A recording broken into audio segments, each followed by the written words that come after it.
안녕하세요. 원우 여러분. 오늘로서 이제 세 번째 강의를 하게 되었습니다. 오늘 강의의 내용은 신학과 믿음이라고 하는 내용입니다. 우리 이제껏 우리가 배운 이 내용들에 대한 이해들을 잘하고 계시죠? 신학과 계시의 관계, 또 신학과 성경의 관계, 더불어 이제 신학과 이제 믿음의 관계 세 번째 강의를 하게 됩니다. 여러분께서 지금 이 굉장히 중요한 우리가 이제 신학의 기초를 밟아가게 되는 신학의 서론을 첫 걸음을 내디디면서 여기에 대한 개념 정의를 정확하게 하고 있어야 이 앞으로 여러분의 이 신학의 방향성을 바르게 잡을 수가 있습니다. 자, 그러면 우리가 이제 계시의 그 원리 중에 첫 번째가 계시나 하는 것은 바로 첫 번째 계시가 신학의 원리입니다. 자, 이 말은 일반적인 말로서 수용된다는 의미인데요. 신학적 원리는 무엇인가 할 때 바로 믿음이라는 이제 전제되어야 된다는 거예요. 그래서 여러분, 성경이라고 하는 것은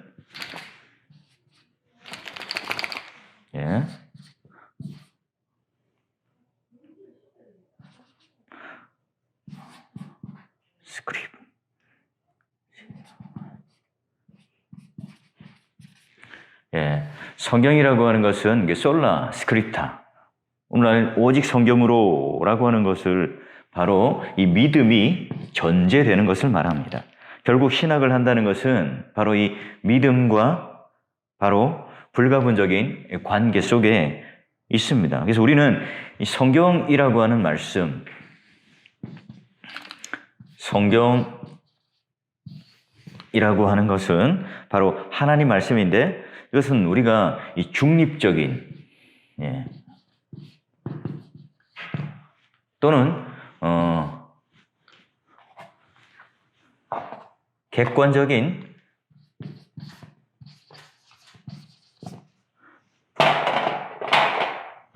것에서 우리는 어떻게 이해하고 검증할 수 있을까?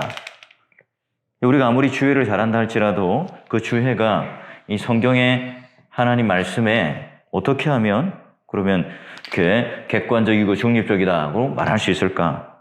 바로 이것은 우리가 믿음으로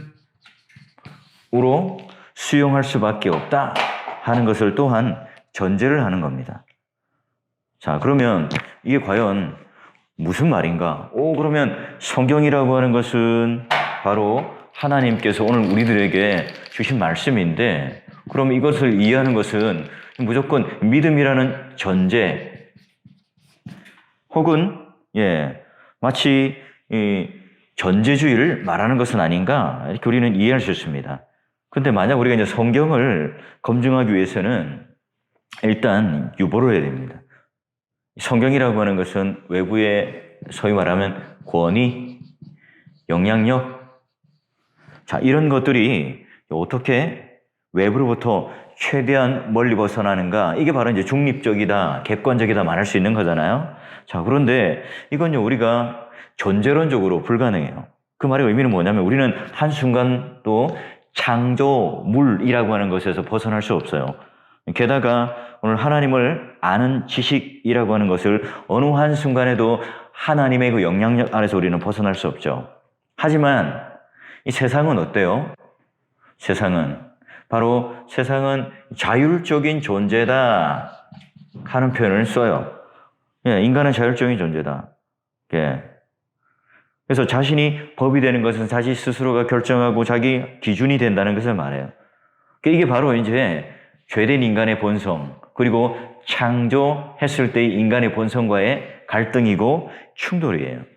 그래서 우리가 인간의 존엄성을 또 인간의 자유를 부여한다. 이게 말하자면 오늘날 세속적인 세계의 인격성이죠. 자, 그래서 오늘 우리가 이런 믿음으로 전제를 하고 믿음으로 말미암아 객관성과 중립성을 가질 수 있다. 이 말에 대해서 오늘날 이와 같은 범신론적이고 또는 근대의 포스트 모더니즘을 통해서 권위가 상실된 이 시대 때 내가 권위의 중심이 되는 이 시대에서는 이런 믿음을 가지고 전제한다. 이것이 오늘 중립적이고 객관적이다. 이게 바로 믿음이라고 하는 걸 통해서 우리는 계시를 알 수 있다. 이 말에 대해서 세상 사람들은요, 자율적이다. 내가 볼 때 믿어져야 하고 또 내가 이해되어져야 한다는 것으로 자기중심적으로 이렇게 이해를 합니다. 하지만 이제 우리가 이 두 가지 갈등 관계 속에서 신학을 한다는 것은 결국 믿음에 의해서 전제가 됩니다. 자, 여러분 성경 하나 찾아보면 고린도전서 2장 10절을 한번 찾아보세요. 이렇게 되어 있죠. 오직 하나님이 성령으로 이것을 우리에게 보이셨으니 성령은 모든 것 하나님의 깊은 것까지도 통달하시느니라. 우리가 이 구절을 통해서 알 수 있는 게 뭘까요? 바로 성령이 계시에 소통을 하게 되는 굉장히 중요한 역할을 하시는 겁니다. 믿음이 배제된 상태에서는 우리가 바른 지식이 불가능해요. 성령의 도움 없이는 우리가 하나님 말씀을 알 수가 없어요. 이렇게 말하는 것을 그냥 우리가 믿음이라고 하는 것은 맹신이다 라고 오해할 수 있지만요. 그렇지만 믿음은 이 구원론에서 좀 더 자세하게 다루겠지만 계시와 믿음이라는 이 상관관계를 간단하게 여기서 정리하고 하지 않으면 우리가 말하자면 이 이성이라고 하는 것 또는 우리가 가지고 있는 알에 대한 능력을 가지고 성경을 이해하고 파헤칠 수 있다는 오류를 범하게 됩니다. 자, 그러면 첫 번째가 계시와 신학의 원리를 우리가 따져보았습니다. 그러면 이제 우리가 여기에 두 번째, 그러면 믿음이란 과연 무엇인가에 관련된 정의를 좀 우리가 알아봐야 되겠죠? 그러면 우리가 통상적으로 생각하는 믿음이라고 하는 것에 대한 이 정의를 우리가 쉽게 내리기가 이렇게 힘들죠. 그러니 이제 믿음이라고 하는 것은 무엇인가라고 하는 것을 좀 정의를 해봐야 합니다. 그러니까 믿음이란 무엇인가? 자, 믿음을 한자로 말하자면 신앙이라고 할 수 있죠. 자, 이 신앙이라고 하는 이 단어의 뜻을 광의적인 의미로는 종교성이나 신에 대한 의식 이런 정도로 볼 수 있지만 신약 성경이 말하는 이 믿음이라고 하는 것은 이 구체적인 이 믿음은 항상 뭐와 연관이 되어 있죠? 구원과 연관이 되어 있습니다. 그래서 우리는 믿음이라는 단어를 떠올릴 때 구원이라는 단어를 항상 연관되어야 돼요. 그러면 과연 믿음이란 무엇인가? 여러 가지 말할 수 있지만 이게 한마디로 딱 정의하기가 쉽지 않아요. 그러면 우리가 이 믿음이란 무엇인가 보다는 믿음이 아닌 것은 무엇인가를 말하자면 이 부정적인 것을 좀 예를 들어서 우리가 오해하고 있는 믿음에 대한, 신앙에 대한, 구원에 대한 오해를 좀 풀어낼 때 믿음은 바로 이런 것이구나 하고 더 잘 깨달을 수가 있어요. 자, 그러면 우리가 믿음이라고 하는 것은 기본적인 것은 뭐냐면 우리 인간의 의지, 신념, 확신, 즉 뭔가 인간이 가지고 있는, 지니고 있는 능력 또는 마음으로 이해할 수 있어요. 자, 그러면 이건 바로 이제 잘못된 생각이라는 거죠. 믿음이라고 하는 것은 철저하게 하나님으로부터 출발된 선물입니다. 선물. 자, 이 말이 무슨 의미인가? 이 믿음은 철저하게 수동성을 가지고 있다는 의미예요. 성경에서 오늘 우리가 믿음으로 구원을 받는다. 그러니 이 믿음의 주체가 내가 아니라는 거예요. 마치 이제 성경적 표현은 내가 믿게 되고 내가 믿어서 구원을 받는 것처럼 보이지만 믿음이 나를 구원하는 게 아닙니다. 성경에서 믿음으로 구원받는다. 믿음 그 자체가 어떠한 본체가 아니죠. 바로 하나님께서 믿음을 주셨을 때 믿음을 우리에게 주입시켜 주시고 믿음으로 우리에게 손 내밀어 주셨을 때 우리는 그것에 참여하는 것으로의 표현이에요. 그러니 물리적이고 또는 물체적인 뉘앙스로 다가올 수 있는데요.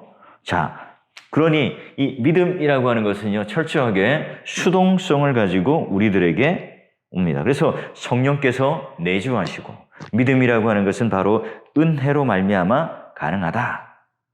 그런 효과들이죠. 그래서 성경에는 철저하게 성령 하나님을 그리스도 영이라고 불러요.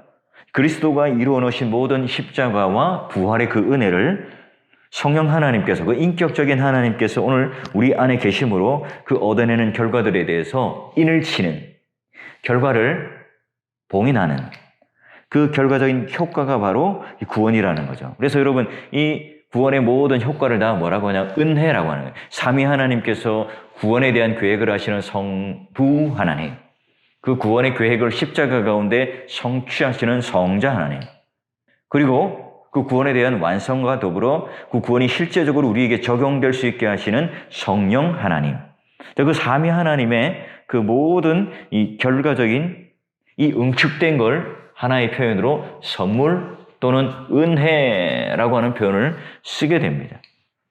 자, 그리고 네 번째는 이제 믿음의 동작성이 있어요. 자, 한번 정리해 볼까요? 믿음이란 무엇인가? 바로 그 의를 살펴보면 종교성이 아니고 우리 의지와 능력이 아니다. 두 번째는 믿음이 아닌 것에 대해서 이제 출발하는데요.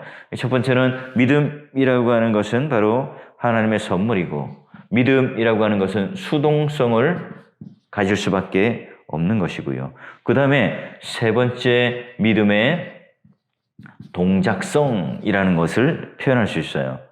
그럼 믿음의 동작성이 과연 뭔가? 자, 그러면 믿음은 사전적으로 추상명사예요. 믿음의 정의가 추상적일 수밖에 없기 때문에 이제 뭐 성경에 정확한 표현은 없지만 웨스민스터 신앙고백서 14장 2항에 보면 모두가 다 그리스도와의 연합을 설명합니다. 따라서 믿음의 동작들을 다 정의하고 연결짓는 것은 다 그리스도로 인하여 바로 이루어지는 것이에요. 성경은 믿음 말고는 예수 그리스도의 은혜를 붙잡는 그런 방법은 없어요. 그리스도께서 바로 하나님께 주시는 그 놀라운 은혜를 붙잡게 하고 있는 것으로 믿음을 주시죠. 이 성령의 열매도 마찬가지입니다. 오늘 그리스도를 붙잡는 것으로 말미암아 오늘 우리들에게 바로 그 예수 그리스도를 붙잡을 수 있는 거죠. 순종으로나 또는 우리가 사랑으로 그리스도를 붙잡는 게 아니라 오직 그리스도 붙잡는 것은 믿음으로만 가능하게끔 하셨어요. 자, 그리고 네 번째, 믿음의 배타성과 적극성이 있어요. 자, 믿음은 바로 그리스도를 붙잡는 그런 동작이라고 그랬죠. 근데 그리스도를 붙잡지 못하면 그 믿음은 믿음이 아닙니다. 자, 그러면 우리가 그리스도를 붙잡으면 뭘 포기해야 됩니까? 나를 포기해야 되죠. 자기를 부인해야 됩니다. 어디서? 십자가 앞에서요. 그러니까 믿음을 가진다는 것은 결국 나를 포기한다는 의미입니다. 믿음을 가졌다는 것은 바로 사도 바울이 내가 예수 그리스도를 알고 난 이후에 내가 예전에 가졌던 고상한 지식이나 많은 물질들과 이 세상에서 가졌던 수많은 성공과 성취하였던 것들이 다 뭐예요? 배설물로 여기게 되는, 그리고 나서 새로운 목표물을 얻죠. 새로운 인생의 궁극적인 것들을 붙잡아요. 바로 예수 그리스도. 그래서 내가 바로 표대, 예수 그리스도를 표대로 두고 예수 그리스도의 장성한 분량으로 닮아가기까지 내가 가겠노라 하는 것으로 생각의 변화가 일어나게 됩니다. 그로 말미암아 믿음을 가졌다 하는 의미는 상대적으로 이 세상적인 것에 대하여 배타적으로 나를 부인하는 것으로 나타나야 됩니다. 자, 그런데 오늘 내가 아닌 것을 계속해서 가지고 있으면 그건 믿음이 아니겠죠. 따라서 믿음에 관련된 것은 예수 그리스도 아닌 것이 들어갈 여지가 없어요. 그래서 믿음이라고 하는 말은 바로 예수 그리스도. 예수 그리스도 하면 내가 바로 두 주인을 섬기지 못하고 예수 그리스도를 선택했기 때문에 이런 배타성을 가진다는 의미입니다. 더불어 믿음이라고 하는 것은 예수 그리스도를 붙잡는데 적극적이에요. 믿음은 예수 그리스도를 붙잡기 위해서 내 전 인격적인 모든 기능을 발휘하는 겁니다. 그래서 믿음은 100% 성령 하나님께서 주시는 거고요. 그리스도만을 믿는 것으로 완성돼요. 자, 이게 우리가 가지고 있는 개혁주의의 믿음에 대한 그런 이해입니다. 자, 예를 들어 볼까요? 거지가 있습니다. 거지가 있는데요. 불쌍한 눈빛으로 손을 내밀어서 구걸을 하게 됩니다. 그럴 때 아주 부자가 큰 돈을 그 거지에게 줬어요. 그렇다면 여러분 한번 이해를 해보면 이 거지가 손을 내밀고 손을 들었기 때문에 그것을 받았다라고 표현합니까? 그렇지 않죠? 만약 그렇게 생각한다면 그 인간의 행위가 아주 중요한 평가가 되고 원인이 되고 조건이 될 겁니다. 돈을 주는 자의 일방적인 선택에 의해서 가능한 거죠. 그러기에 믿음에 있어서는 수동적이지만 적극성이 있는 거죠. 아무것도 안 하는 것이 좋은 믿음이 아닙니다. 말하자면 이런 믿음은 하나님께로부터 출발되는 선물이고 은혜이기도 하지만 결국은 오늘 우리가 하나님 앞에 이 적극성을 발휘하게 되는데 그 적극성은 과연 무엇이냐는 거죠. 자, 이제 이 믿음이라고 하는 것에 대하여 적극성을 가질 수 있는 가장 중요한 도구가 뭐냐? 바로 말씀을 붙잡아야 그 믿음을 발휘할 수 있습니다. 그래서 믿음을 일으켜내는 것은 뭐냐? 바로 말씀이에요. 그 믿음을 견고케 하는 게 뭐냐? 바로 말씀이죠. 그 말씀이 눈에 보이는 말씀이 바로 성례고요. 성례는 그래서 우리의 믿음을 견고하게 붙잡아 두는 역할을 해요. 궁극적으로 말씀이라고 하는 것이 우리에게 믿음을 일으키는, 그래서 오늘 우리가 하나님 앞에 그런 적극성을 가지게 되죠. 자, 그러면 오늘 이 수동적이지만 적극성을 가진다 하는 의미, 우리 아브라함을 보게 되면 어때요? 이삭을 바칠 때 그 손이 마치 이삭을 죽이려고 경동맥을 향하여, 목을 향하여 칼을 딱 찌를 때 흉내를 낸 건가요? 그렇지 않죠. 분명히 여기에는 자기를 부인하는 배타성을 가졌어요. 내가 아들을 사랑하고 아들을 살려내고 싶은 마음도 있죠. 그러나 그 마음보다 자기를 부인하고 하나님 명령을 따르겠다는 이 적극성을 가지고 있었죠. 또한 마찬가지죠. 여호수아와 함께 이스라엘 백성들이 가나안 땅을 정복할 때 요단강을 건너는 그 순간, 언약궤를 맨 제사장들이 물에 발을 담궜을 때 그 요단강이 물벽이 되어서 멈추게 되죠. 마찬가지입니다. 우리가 전적으로 예수 그리스도를 붙잡는 이 행위는 전적으로 나를 부인하는 그런 배타적인 수동적인 행위와 함께 오늘 이 말씀을 붙잡고 순종하는 적극적인 행위가 있어야 합니다. 이것이 개혁주의 믿음입니다. 근데 언제나 오늘 우리가 잘못 생각하는 것은 뭐냐면 믿음이라고 하는 것은 바로 어떤 식으로 이해하느냐. 로마서나 갈라디아서를 보게 되면요. 자, 믿음이라고 하는 것에 대한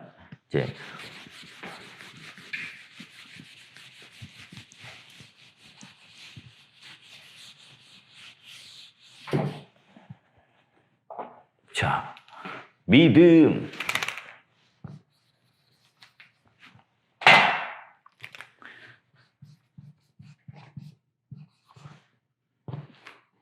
자, 믿음이라고 하는 것. 자, 여기에 관련되어서 반대말이 뭘까요? 우리는 행위라고 하는 표현으로 오해를 합니다.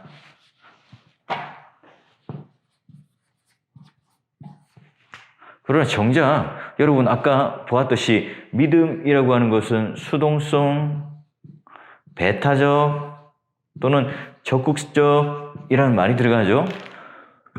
그렇다면 이 행위라고 하는 이 부분들이 오늘 우리에게 분명히 필요한 거죠. 말씀을 읽어야죠. 말씀을 순종해야 됩니다. 그 말씀을 통해서 우리가 듣는 행위가 있어야 되는 거예요. 그러면 무슨 의미인가? 바로 믿음과 반대되는 의미의 되는 단어는 뭐냐? 바로 공로라고 하는 단위예요. 공로. 무슨 말입니까? 바로 우리 믿음이라고 하는 걸 통해서만 우리는 구원을 받을 수 있지만, 그러나 이걸 뭘로 대체해요? 이게 오늘 우리의 조건이 아니라 내가 행위를 잘해서 이걸 뺀 채 행위만을 잘해서 공로만을 가지고 나는 구원을 얻을 수 있다. 이게 바로 공로주의죠. 이게 바로 유대교의 가장 근간을 이루었던 율법으로 말미암아, 율법을 행함으로 말미암아 내가 구원을 얻겠다는 이 공로주의입니다. 우리는 얼마든지 율법을 소중하게 여겨야 됩니다. 말씀을 소중하게 여겨야 되겠죠. 그래야만이 오늘 뭐가 생긴다고요? 믿음이 생길 수 있기 때문에 그래요. 그러면 로마서나 갈라디아서에서 말하고 있는 그 믿음이라고 하는 것은 어떤 의미로 말하는가? 바로 이건 우리가 시작하고 우리가 완성하고 우리가 가질 수 없는 것이기 때문에 아까 말씀드렸죠. 이건 우리가 가지고 있는 의지나 신념 이런 것들을 말하는 게 아니에요. 이게 오늘 우리의 조건이 되어서 구원을 받는다는 것이 되겠죠. 자, 이것 자체가 그러면 잘못된 말이에요. 자, 그래서 구원에 대한 원인, 조건, 이 결과가 바로 이제 구원이라고 한다면 뭐죠? 바로 자꾸 그 당시 때 율법주의자들이나 또는 율법을 가지고 구원을 얻는 그 공로주의를 가졌던 사람들의 특징이 뭐냐면 이 믿음 대신에 뭘 끼워넣습니까? 율법 또는 이런 행위의 어떤 여러 가지 결과물들 이런 걸 통해서 가려고 그래요. 그런데 또한 믿음조차도 이런 의지, 신념, 자기 확신으로 잘못 오해하는 경우가 있습니다. 그렇지 않죠? 그래서 믿음이라는 표현을 뭘로 바꿔서 표현합니까? 은혜라고 하는 표현으로 선물이라는 표현을 써요. 그 은혜는 뭐죠? 내가 어떠한 것을 했기 때문에 받는 게 아니죠. 그런 어떤 조건과 이런 것이 아무것도 없는데 일방적으로 주시는 거예요. 그래서 은혜가 되죠. 선물은 뭐죠? 내가 그것을 돈을 주고 살 수 없는, 내가 그것을 가지고 뭐 어떤 것을 내가 행해서 얻을 수 없는 것이기 때문에 일방적으로 주시는 것을 선물이라고 하듯이 하나님께서 이와 같이 우리들에게 바로 믿음이라고 하는 것을 주셔서 그 믿음을 통해서 바로 하나님을 알게 되고 구원을 하게 된다. 이게 개혁교회가 가지고 있는, 개혁주의가 가지고 있는 믿음에 대한 굉장히 중요한 의미입니다. 그러면 이제 이걸 좀 정리해 놓고요. 그 믿음이라고 하는 것과 과연 이 신학이라고 하는 것은 어떤 상관성이 있죠? 그 믿음과 계시에 대한 그런 어떤 상관성이 있느냐 하는 거예요. 자, 그러면 신학이라고 하는 것은요, 철저하게 믿음으로 출발합니다. 자, 이 말은 무슨 말이에요? 신학은 바로 믿음이라고 하는 그 믿음의 내용이 되는 예수 그리스도를 통해서 하는 활동이다 하는 말이죠. 다시 예수 그리스도를 붙잡는 게 믿음인데 그러면 우리가 예수 그리스도를 믿지 않는 사람들은 신학을 할 수가 없다. 그럼 예수 그리스도를 믿는, 말하자면 구원받은 이성이 아니면 신학을 할 수가 없다. 즉 성경 말씀을 나의 말씀으로, 하나님 말씀으로 믿는 사람들에게, 믿음을 가진 사람들에게만 신학이 가능하다. 이 말은요, 하나님이 주신 이 약속을 믿는 의미, 곧 예수 그리스도를 믿는다는 의미와 똑같은 말입니다. 그래서 여러분, 우리가 성경 말씀인 하나님 말씀을 붙잡아야 바로 신학을 할 수 있고, 말씀을 붙잡는 것은 바로 그리스도를 붙잡는 것이에요. 그러니까 신학을 한다는 것은 결국 믿음으로부터 출발되는데, 믿음이라고 하는 것은 바로 예수 그리스도가 누구인지를 알고 또 그분이 나의 구주인 것을 알아야 합니다. 그러면 나는 이제 중생된 신자가 되겠죠. 그런 중생된 이성을 가진 자만이 신학을 할 수 있어요. 그러면 성경이라고 하는 것은 바로 그런 예수 그리스도가 누구이신지고 하나님이 누구이신지 그 약속을 아는 이 행위가 바로 뭐예요? 신학이라고 하는 것이기 때문에 결국은 예수 그리스도를 붙잡는 것이다. 이게 전부 다가 바로 이런 이해의 틀 속에 신학과 바로 믿음이라고 하는 것은 연관되는 겁니다. 여러분, 오늘 요한복음 10장 27절 한번 보시면 내 양은 내 음성을 들으며 나는 그들을 알며 그들은 나를 따르니라. 즉 믿음이 있는 사람만이 주님의 음성을 들을 수 있어요. 내가 이 들을 귀가 있는 바로 하나님이 누구이신지를 알고 나와 관계가 되는 그분의 말씀이 들리는 거죠. 예를 들어서 지나가다가 어떤 나와 전혀 상관이 없는 사람이 저에게 무슨 말을 하면 그 말이 들리지 않겠죠. 예, 그런데 나와 관계가 되는 내 아들이 지나가요. 야, 누구야? 밥 먹었냐? 라고 물었을 때, 예, 그 아들은 아버지와의 관계가 되기 때문에 듣겠죠. 들리겠죠. 마찬가지입니다. 자, 그러면 이제 우리가 신학과 함께 어떻게 그러면 출발했던 것처럼 이게 신학이 믿음으로 객관화될 수 있는가 하는 문제가 이제 우리에게 질문이 던져질 거예요. 믿음이라고 하는 것의 이제 정의를 알았죠. 믿음이라고 하는 것은 우리의 어떤 신념, 우리가 이런 자기 확신이 아니라 하나님께서는 우리들에게 주시는 바로 말씀을 통해서 주시는 구원의 조건이고 원인이다. 선물이고 은혜다. 하는 표현을 썼어요. 그러면 신학이라고 하는 것이 객관화와 믿음은 그럼 어떤 상관관계가 있는가 하는 거죠.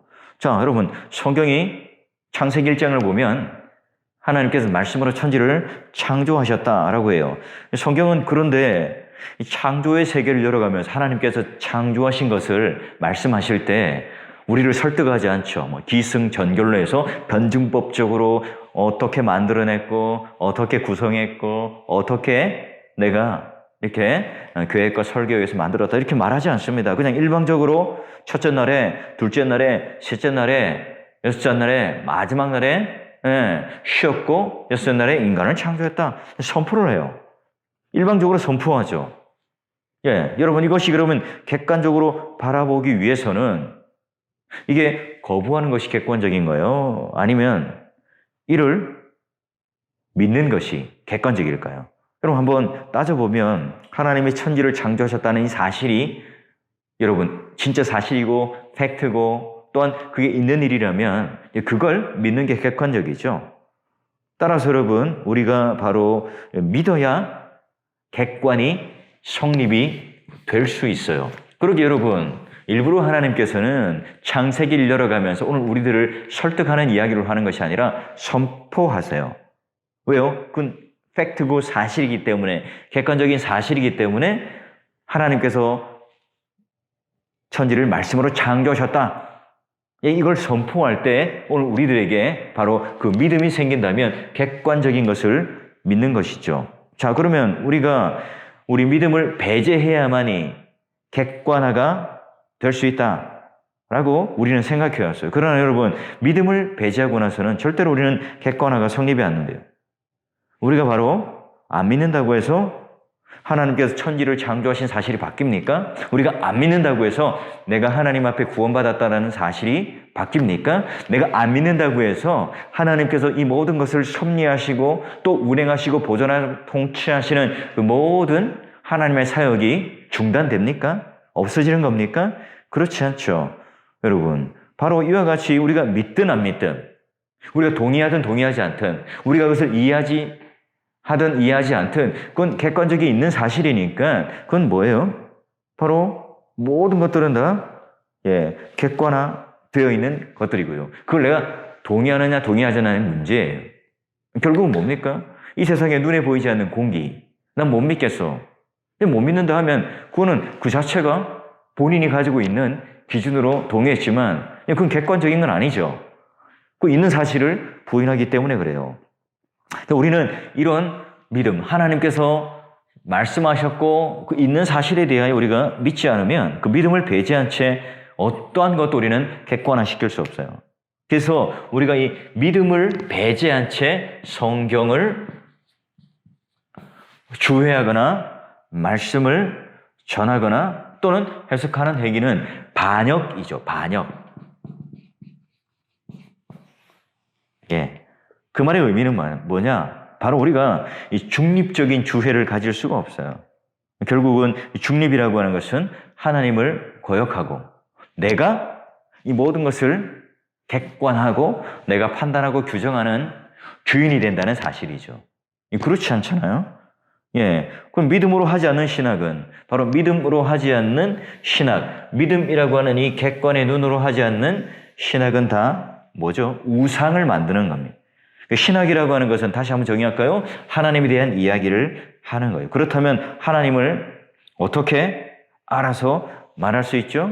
성경을 통해서 우리는 알 수 있고, 만약 우리가 성경을 믿지 않고 또한 하나님께서 이야기하는 것을 믿지 않는다면 우리가 하나님께서 오늘 우리에게 구원주가 된다는 것을 믿음이 없는 상태에서 성경을 해석하고 설교한다고 하는 것은 바로 하나님과 유사한 모양의 이야기를 하는 것뿐이죠. 또 다른 하나의 우상을 만들어내는 거예요. 여러분, 결국 우리가 믿음을 배제하고 나서는 절대로 객관적일 수 없고 믿는 것 자체가 바로 이런 하나님이라고 하는 객관을 가지고 찾을 수 있는 겁니다. 자, 그러면 이제 우리는 알았습니다. 이제 믿음과 신학의 관계, 또 우리 믿음을 통해서만 객관화될 수 있다 하는 것을 배웠고요. 그러면 이제 우리의 의문이 뭘까요? 세 번째 의문이 바로 그러면 믿음이라고 하는 것과 이성은 어떤 관계가 있는가? 감정과 그 다음에 우리 정서나 의지나 이런 것들은 전혀 상관이 없는가? 자, 그럼 믿음이라고 하는 것은 이외에 우리의 의지, 정서, 감정 이런 것들은 어떤 관계가 있는가? 이런 것들은 전혀 아무것도 하는 일이 없는가? 그럼 우리가 여러분 예배를 드리러 왔는데 은혜를 받았다. 그 은혜를 받았다는 말 속에는 우리가 정서적으로 감동을 받고 또 우리 마음에 눌렸던 것들이 다시 한번 위로를 받고 격려를 받고 힘있게 사역을 하는 그런 마음이 생기도록 하는 것, 우리 마음속에 드는 게 분명히 작용이 있잖아요. 그렇다면 이 믿음이라고 하는 것은 그저 객관적이기 때문에 무미건조하고 또는 이성이나 의지나 정서나 감정이 전혀 작용을 하지 않는다 이 말일까요? 그렇지가 않아요. 자, 신학은 믿음으로 해야 한다 이 말의 정의, 신학에서 이거는 말하자면 이제 아주 그 좁은 문의 정의예요. 여러분, 신학은 2000년 동안 이성이라고 하는 아주 좁은 문으로 무언가를 해보려고 했었어요. 자, 그래서 여러분, 그런데 이 이성으로 하려고 하는 것들, 뭐가 문제가 될까요? 중생받지 않은, 아까 말하는 믿음이 없는 그런 이성을 가지고 하려고 하니 안 되죠. 이걸 뭐예요? 중생받지 않은 이성으로 하려고 했던 것을 바로 철학이라고 하는 것을 했고요. 이게 바로 이제 토마스 아퀴나스 또는 그 이전으로 가면 아리스토텔레스의 철학을 가지고 이해를 하려고 했던 거죠. 그래서 여러분, 믿음이라고 하는 것을 바로 이성이라는 것을 가지고 뭔가 융합해 보려고 하고 또 믿음이 해야 하는 일들을 이성이 대신해서 하려고 했던 것들이죠. 자, 그러면 이 중요한 건 중생하지 않은 이 이성, 성령의 도움을 필요로 했는 이성, 믿음으로 말미암아 내가 그리스도를 붙잡는 그런 이성이 아니라면 타락한 이성이기 때문에 하나님을 인정하는 그 자리까지 나가지 못해요. 하나님께서 말씀하신 이 성경의 말씀을, 객관적인 이 계시의 말씀을 내가 받아들이지 못하겠죠. 자, 그럼 한번 질문 던져볼까요? 타락하기 이전에 그러면 이 아담은 믿음이 있었을까요? 아담은 예수 그리스도의 표상이잖아요. 여러분, 그리스도를 알자면 아담을 봐야 해요. 본래 아담은 어때요? 그리스도가 하신 것 또는 아담에게는 구원에 필요한 믿음이 필요치 않았죠. 왜냐하면 하나님께서 단지 하나님께 창조하신 이성과 의지로 살면 충분했어요. 근데 그 이후에 타락함으로 말미암아 필요하게 된 거죠. 이성이라고 하는 것은 거역하는 이성이 아니었어요. 하나님을 창조하는 것으로 인정하며 나는 피조물로 인정하는, 마치 선악과를 통해서 선악을 알게 하는 이 나무에 있는 과실을 먹기 전까지는 바로 하나님과 이 아담은 바로 소통하고 인격적인 이 관계를 맺는 데 필요가 없었기 때문에 믿음이라는 것이 필요 없었겠죠. 이성이라는 것이 바로 하나님께서 부여한 이 선물을 통해서 에덴 동산을 다스리기에 충분했죠. 근데 아퀴나스는요, 인간이 모든 그런 전적으로 타락했다 하는 것에 대한 것을 부인했어요. 그 이성도 죄로 말미암아 훼손된 존재다. 우리 모든 것이 다 전적으로 타락하고 부패했다. 이 사실을 이 토마스 아퀴나스는 부인했어요. 그 후대에 가면 여러분, 알미니안주의도 마찬가지. 우리는 바로 이렇게 부분적으로 타락했기 때문에 우리가 스스로 하나님을 찾을 수 있는 능력이 있고 우리가 행위를 통해서 하나님께 구원을 요구할 수 있는, 뻗을 수 있는 손이 있다, 이렇게 생각을 함으로 뭐예요? 우리의 행위에 우리의 공로주의가 구원을 이뤄내는 아주 중요한 조건으로 오해를 하게 되었던 거죠. 자, 그런데 여러분, 신자와 불신자가 똑같지 않잖아요. 신자는 바로 중생한 이성이고 불신자는 중생하지 않은 이성이기 때문에 성경을 바로 이런 이성을 어떤 식으로 표현하냐? 마음으로 표현해요. 그래서 성경에서 마음이라고 하는 건 그 사람의 존재, 그 사람의 중심, 그 사람의 뿌리를 의미하죠. 그래서 잠언 4장 23절에 보면 모든 지킬 만한 것 중에 더욱 내 마음을 지키라. 생명의 근원이 이에서 남이니라. 그 존재의 중심이 마음에 있다고 보죠. 결국 이 마음 안에 이성이 존재하고요. 또한 그 마음의 사람의 중심인 것처럼 그만큼 중심이 되는 역할을 하게 됩니다.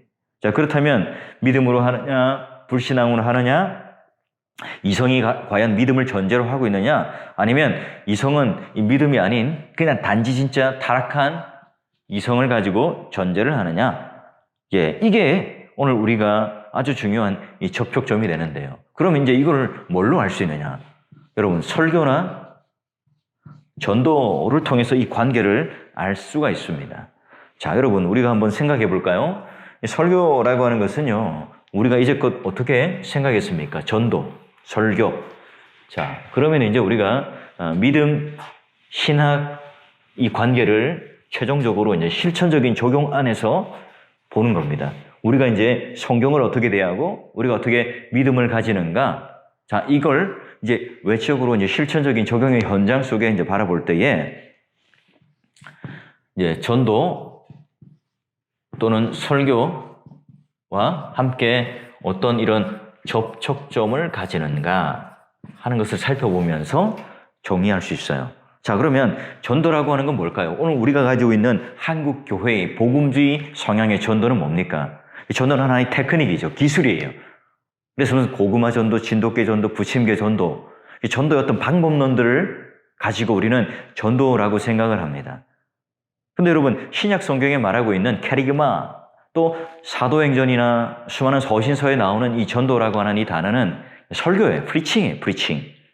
자, 그리스도를 소개하는 것이 바로 전도입니다.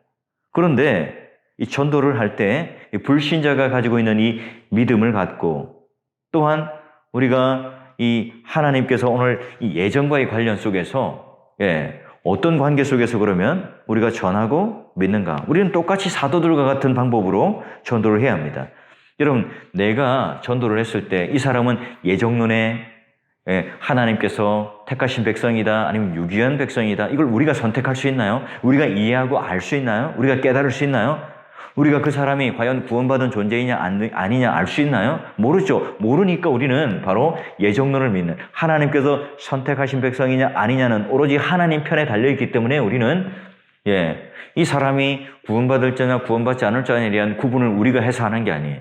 우리는 단지 말씀을 전하고 그 말씀을 통해서 그 마음속에 오늘 하나님께서 택하신 백성이라면 말씀이 접촉되어서 그 사람은 받아들이고 또한 그 말씀이 오늘 결과를 이뤄내는 성령 하나님께서 내주하셔서 그를 중생시키는 놀라운 역할을 하는 것으로 결과를 맺는다. 이게 바로 성경이 말하고 있는 전도예요. 근데 전도라고 하는 것은 어떤 의미를 가지고 있어요? 그냥 교회만 데려오기만 하면 설교자가 설교를 잘해서 이 사람의 마음을 뒤집어 놓으면 결국은 전도가 되는 것은 아닌가? 그러니 전도는 계속 뭘로 흘러갑니까? 방법론 또는 기술, 테크닉, 상급이라고 하는 것으로 넘어갑니다. 죄로 인해서 여러분 타락한 이 본성을 무시한 채 결국 그러한 방법으로 전도가 될 것이다. 이거는 중세시대와 똑같아요. 암묵적으로 평신도와 성직자를 구분해놓고 그리고 너희들이 할 수 있는 것은 교회에 데려온 일이고 성직자가 바로 성례를 베풀든지 또는 여러 가지 구원의 어떤 조건들을 말하고 면죄부를 통해서 할 수 있는 헌금을 하게 한다든지 성지순례를 하게 한다든지 그런 행위적인 결과를 끌어내서 그들은 바로 구원을 얻는다. 이렇게 이제 전파했던 것과 별반 다를 게 없는 겁니다. 자, 그러면 로마서 1장 18절에서 20절까지 말씀을 제가 한번 찾아서 읽어보죠. 하나님의 진노가 불의로 진리를 막는 사람들의 모든 경건하지 않음과 불의에 대하여 하늘로부터 나타나나니 이는 하나님을 알만한 것이 그들 속에 보임이라 하나님께서 이를 그들에게 보이셨느니라. 창세로부터 그의 보이지 않는 것들 곧 그의 영원하신 능력과 신성이 그 만드신 만물에 분명히 보여 알려졌나니 그러므로 그들이 핑계하지 못할지니라. 불신자와 신자의 접촉점, 정서, 공감대, 감정, 이성 이런 것들이 아니라 불신자들도 부인하지 못하는 하나님을 향한 마음이 있죠. 종교심, 신에 대한 의식. 그러니 여러분 무신론자들도 부인할 뿐이지 신의식이 전혀 없는 것이 아닙니다. 하나님께서는 우리에게 그런 공간, 그 여지를 남겨놓고 계시죠. 그래서 모든 사람들은 다 하나님을 찾게 되어 있어요. 하나님을 갈망하게 되어 있죠. 이런 것들이 바로 전도의 접촉점이 되어서 우리는 뭘 전합니까? 말씀을 전해요. 또한 그 말씀을 통해서 믿음을 일으켜내게 되죠. 그래서 그 말씀 전하는 것을 설교 또는 전도라고 하는 표현으로 신약 성경은 말하고 있습니다. 그러니 오늘 우리에게 바로 이러한 전도나 설교가 어떤 뛰어난 설교자나 뛰어난 전도가가 뭔가 가서 열매를 얻고 구하고 추수하고 하는 것이 아니죠. 결국 우리는 그냥 뿌리는 역할까지 할 수 있지만 그 나머지 일들은 다 하나님께서 하시는 일들입니다.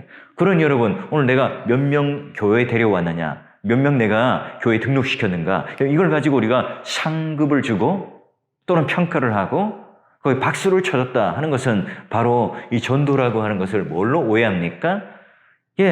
이런 믿음으로 또는 신학을 한다.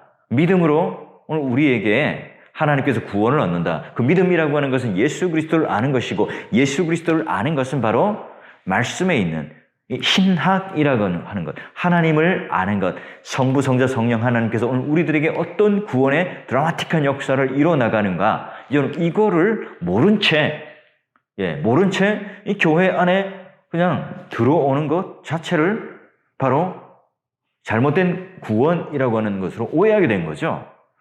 신앙에 대한 고백이 없어요.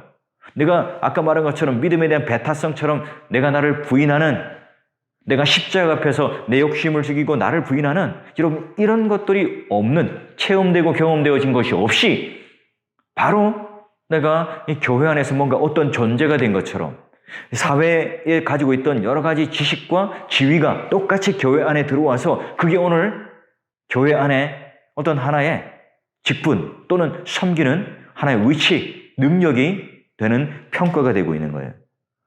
자, 그러니 여러분 오늘 우리가 신학을 한다는 것은 다시 한번 정리하면 반이성적인 활동이 아니에요. 계시는 절대로 이성이나 우리의 감정이나 의지를 배제하지 않습니다. 그러나 여러분 계시라고 하는 것은 하나님께서 우리의 전 영역 가운데 성령 하나님께서 조명하여 주셔야만이 가능하죠. 그러기에 우리는 중생된 성령으로 말미암아 구원받은 존재가 되지 않으면 타락한 이성을 가지고는 하나님을 바로 알 수가 없습니다. 신앙생활 하는데 오늘 우리가 이성이 필요 없다, 무조건 믿기만 하면 된다, 우리 그냥 감정과 의지를 동원해서 무조건 아멘하고 동의하고 순종하면 된다, 이렇게 이해해서는 안 돼요. 여러분 이성이 필요 없다고 하는 것은 계시 자체가 필요 없다는 결론이 돼요. 왜요? 계시를 수납하는 공간이 어디예요? 이성입니다. 마음이죠. 계시를 이해해서 담고 그것이 오늘 우리의 인격에 미쳐서 영향을 미치는 통로가 뭡니까? 이성인 거예요. 우리가 성경을 볼 때 그런 우리의 이해, 세상적인 그런 인문적인 지식 또는 언어, 여러 가지 우리가 했던 생활의 어떤 경험들, 인생의 경험들, 여러분 이런 것들이 다 총체적으로 녹아져서 중생된 신자로서